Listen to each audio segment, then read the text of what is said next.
அனல் பறக்கும் களம். ஆளை காணோம் விஜய். டூப் முதல் ஹாலோகிராம் வரை தாவேகாவின் சமாளிப்பு அரசியல். தமிழக சட்டமன்ற தேர்தல் களம் 100 டிகிரி வெயிலையும் தாண்டி அனல் பறக்க தொடங்கியுள்ளது.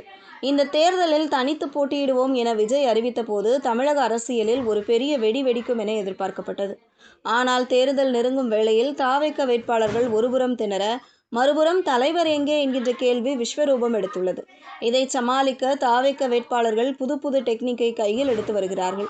தமிழகத்தின் சட்டசபை தேர்தல் நடக்கும் நிலையில் மூலை முடுக்கெல்லாம் முதல்வர் ஸ்டாலின், எடப்பாடி பழனிசாமி, ராமதாஸ், சீமான், டிடிவி தினகரன் என சீனியர் தலைவர்கள் முதல் ஜூனியர் தலைவர்கள் வரை வெயிலில் வேர்க்க விறுவிறுக்க வாக்கு சேகரித்து வருகிறார்கள். ஆனால் மாற்றம் கொண்டு வருவேன் என தேர்தல் களத்தில் குதித்த விஜயின் பிரச்சார வேன் நகரவே மறுக்கிறது. எல்லா தலைவர்களும் ரோட்டில் இறங்கி பேசும்போது விஜய் மட்டும் ஏன் வரவில்லை என நெட்டிசன்கள் வரிசையாக கேள்வி எழுப்பி வருகிறார்கள். இது